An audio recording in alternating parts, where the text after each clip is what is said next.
डर संध्या एक ऐसी चीज है, रूम में नहीं है। एक बार इंसान के दिमाग में बैठ गई गई तो गई किधर?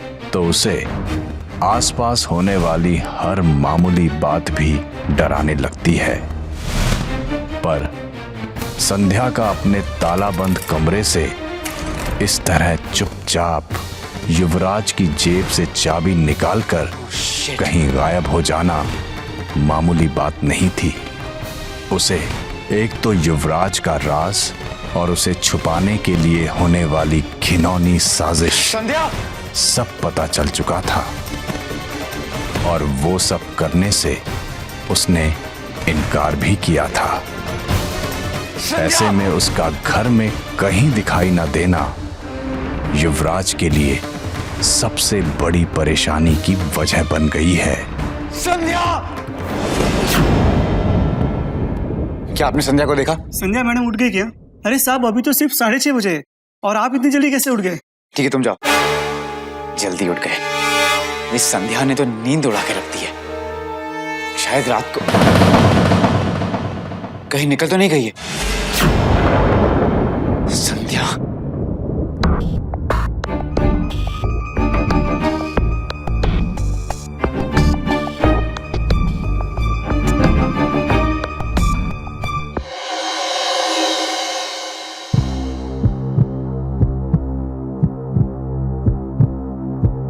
बड़े पापा,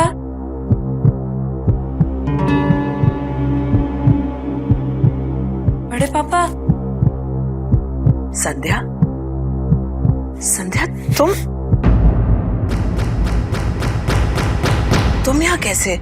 तुम्हें युवराज ने अकेला कैसे छोड़ दिया? तुम कमरे से बाहर?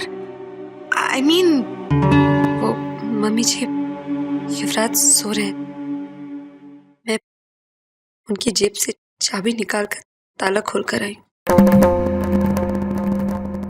मैं चाहती तो भाग भी सकती थी, लेकिन मैंने ऐसा नहीं किया क्योंकि मुझे अब भी इस परिवार की मान और मर्यादा का ख्याल है। मुझे अब भी लगता है कि ये परिवार मेरे साथ न्याय जरूर करेगा। तुम क्या कहना चाह रही हो? मम्मी जी, जितनी इज्जत मैं बड़े पापा की करती हूँ उतनी ही आपकी भी करती हूँ। इसलिए जो बात मैं उनसे कहने आई थी वो आपसे भी कह सकती हूँ। तुम जो कुछ भी कहना चाहती हो साफ साफ कहो।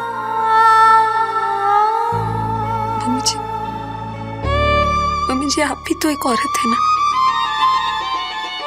फिर आप मेरा दर्द क्यों नहीं समझती? मेरे साथ जो कुछ भी हुआ वो सब मैं एक बुरा सपना समझकर भुलाने को तैयार हूँ।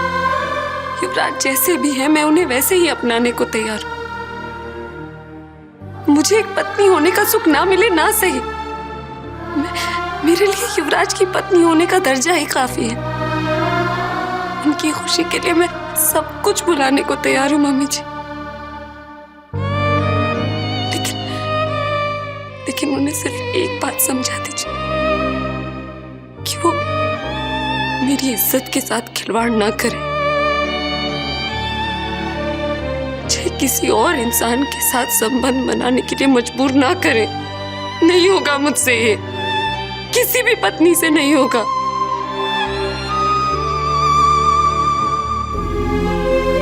मैं तुम्हारी हालत समझती हूँ संध्या, पर युवराज इस बात के लिए कभी राजी नहीं होगा। वो एक बहुत ही जिद्दी लड़का है। एक बार उसने किसी चीज को ठान लिया तो वो उसे पूरा करके ही छोड़ेगा। तुमने बिल्कुल सही कहा। मैं एक औरत हूं और तुम्हारा दर्द समझ सकती हूँ, लेकिन तुम ये कैसे भूल गई कि मैं एक माँ हूं और एक माँ के लिए उसकी औलाद की इच्छा से बढ़कर और कुछ नहीं होता। और ये युवराज की इच्छा है, बल्कि ये उसकी जरूरत है बेटा, कि तुम उसे एक बच्चा दो ताकि वो दुनिया के सामने अपने आप को नॉर्मल साबित कर सके।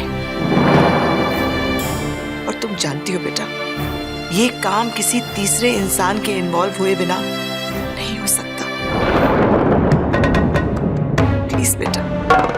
युवराज की इच्छा पूरी कर दो। मैं तुम्हें यकीन दिलाती हूँ ये बात इस घर से बाहर नहीं जाएगी। ये मैं कभी किसी से नहीं कहूंगी बेटा। तुम मुझे रिक्वेस्ट करने आई थी, लेकिन मैं तुमसे हाथ जोड़ के विनती कर रही हूँ, इस घर को एक वारिस दे दो। उसके बाद तुम्हें जो चाहिए हम तुम्हें देंगे। उसके बाद तुम खुशी खुशी जीना, युवराज भी खुश रहेगा। मैं और कुछ नहीं चाहिए। एक पति की नहीं, एक माँ की विनती। प्लीज बेटा। मॉम,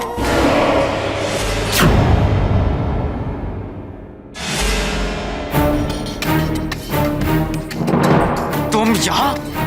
बहुत पार निकल आए तुम्हारे। ताला तोड़कर यहां तक आ गई तुम। अब मेरी मॉम से क्या बोल रही थी?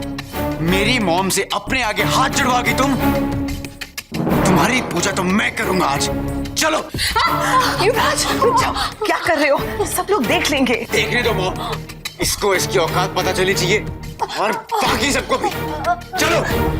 युवराज, युवराज। चला चुपचाप।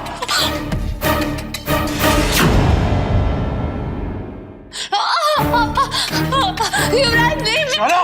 मैं कहीं मेरी जेब से चाबी निकालकर दरवाजा खोला तुमने? भागने की कोशिश कर रही थी? नहीं नहीं युवराज, मैं नहीं भाग रही थी। मैं सिर्फ मम्मी जी और बड़े पापा से बात कर। मना किया था ना किसी से बात करने के लिए, मना किया था ना।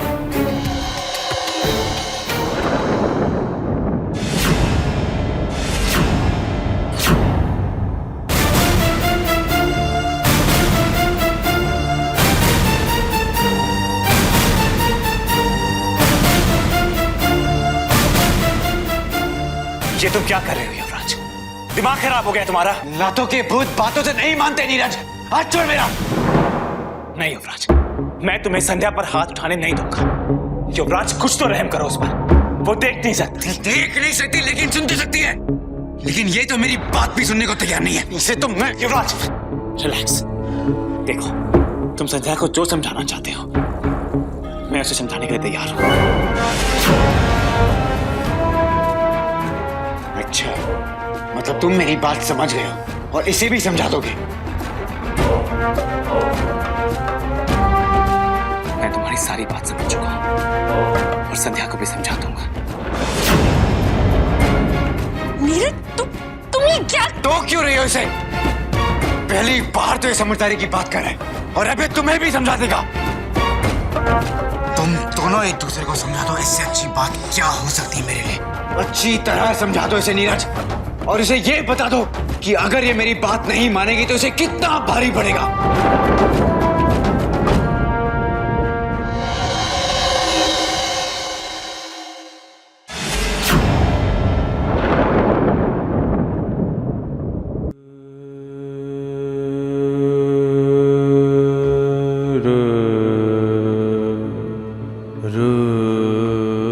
आप वॉक के लिए नहीं गए? नहीं गया। क्या करूंगा वॉक पे जाके? जब जीने की इच्छा नहीं रही तो सेहत की देखभाल किसके लिए? मैं तो अब तक जिंदा कैसे हूं यही नहीं समझ पा रहा। ये सुबह सुबह क्या हो गया आपको? इतनी मनहूस बातें क्यों कर रहे हैं? तो क्या करूं? इस घर में मेरी बात कोई सुनता समझता भी है? यहाँ तो सब अपनी मनमानी पे तुले हुए हैं। मैं तो बस सब कुछ होते हुए देख सकता हूँ, कुछ कर नहीं सकता।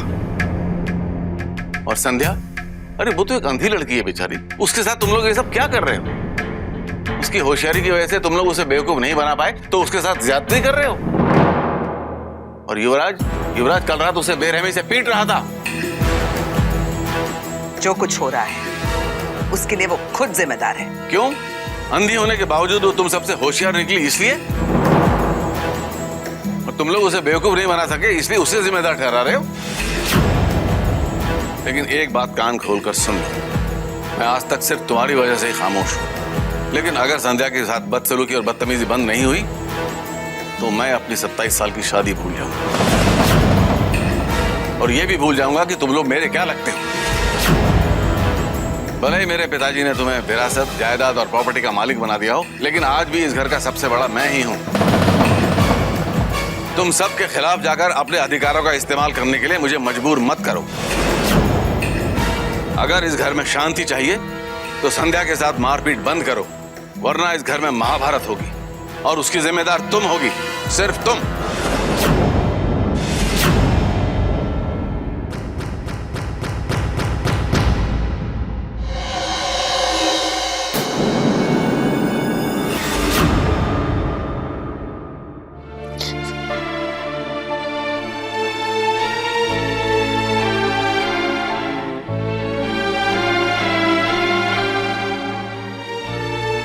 अपने आंसू पोंछ लो। नहीं चाहिए मुझे तुम्हारी कोई हमदर्दी। आखिर तुम भी उनके साथ शामिल हो गए। संध्या मेरी बात तो सुन। मेरा नाम मत लो तुम। सुनने के लिए बाकी क्या रह गया है मेरे पास? तुम्हें तो उनकी सारी बातें समझ में आ गई है ना। उनके घिनौने काम में तुम उनके साथ शामिल हो गए और अब मुझे समझाना है।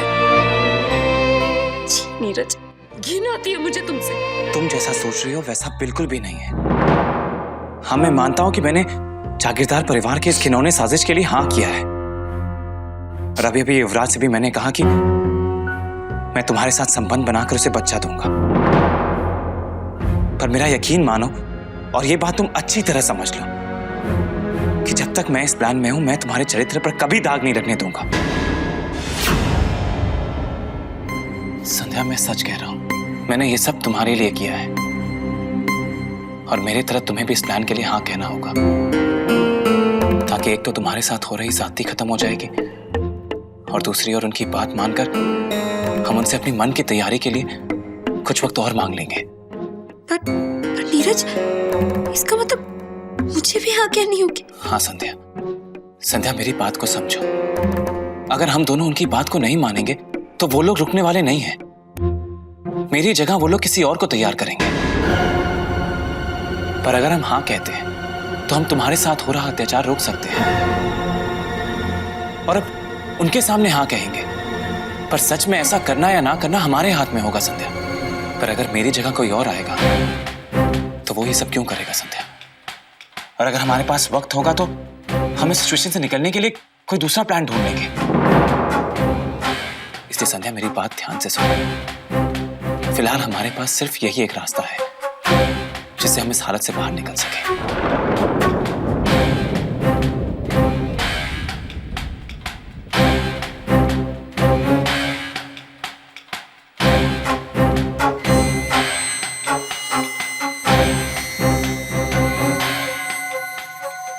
आपको ऑफिस नहीं जाना है क्या? आप ऑफिस जाइए। आहिस्ता आहिस्ता से होगा मुझसे, लेकिन मैं कर लूंगी, आप डरो। क्या कर लूंगी? देखो, वैसे भी हॉस्पिटल से बिना डिस्चार्ज लिए तुम घर आ गई। घर पे तुम्हें रेस्ट करना चाहिए ना, तुम रेस्ट तो कर नहीं रही हो। तुम मेरे ऑफिस की चिंता मत करो, ये सारा काम है ना मैं कर लूंगा। मैं कुछ भी कहूंगी तो आप मानेंगे नहीं, तो इससे अच्छा है थोड़ा प्याज काट। ठीक है।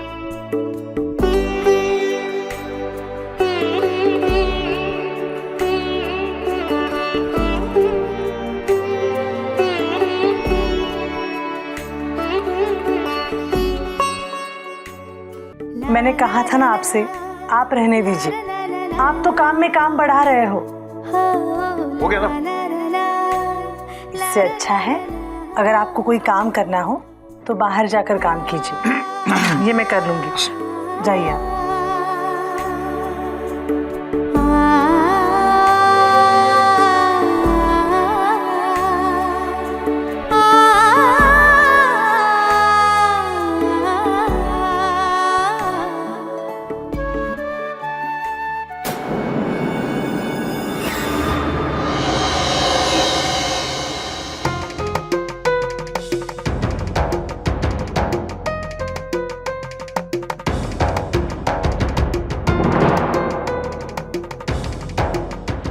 तुमने? नीरज, संध्या, तुम दोनों?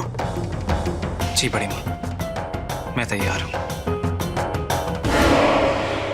इस परिवार ने मेरे लिए बहुत कुछ किया है, तो क्या मैं इतना भी नहीं कर सकता? और बात अगर युवराज की है तो मुझे इतना सोचना नहीं चाहिए था। आई एम रियली सॉरी, मुझसे बहुत बड़ी गलती हो गई थी।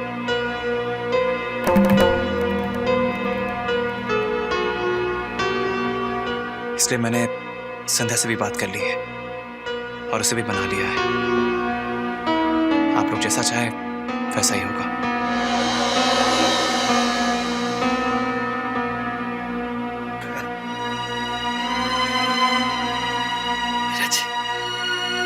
अरे बेटा,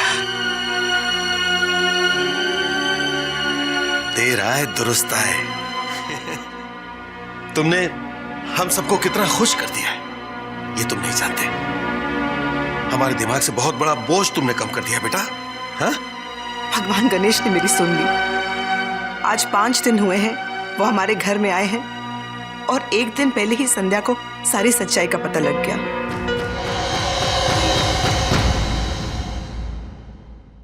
इतना सारा टेंशन। मैं तो उनसे मन्नत मांग रही थी कि वो सब कुछ ठीक कर दे, और देखो जाने से पहले उन्होंने सब ठीक कर दिया। मेरी बात सुन ली और ये खुशखबरी भेज दी, और वो भी संध्या और नीरज के मुंह से।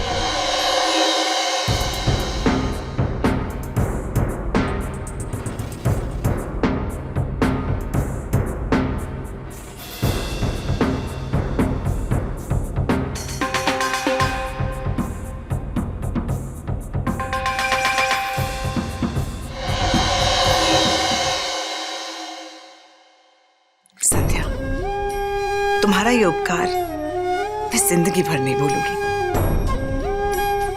मम्मी जी, बस आपसे एक दरख्वास्त है।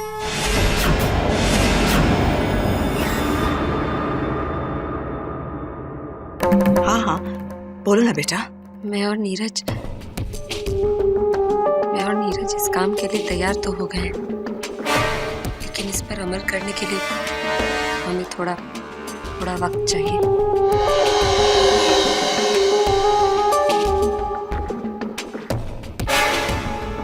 हाँ बड़ी माँ, 10-15 दिन, फिर हम दोनों। कोई बात नहीं बेटा, हम सबको तुम दोनों पे बहुत भरोसा है। क्यों युवराज?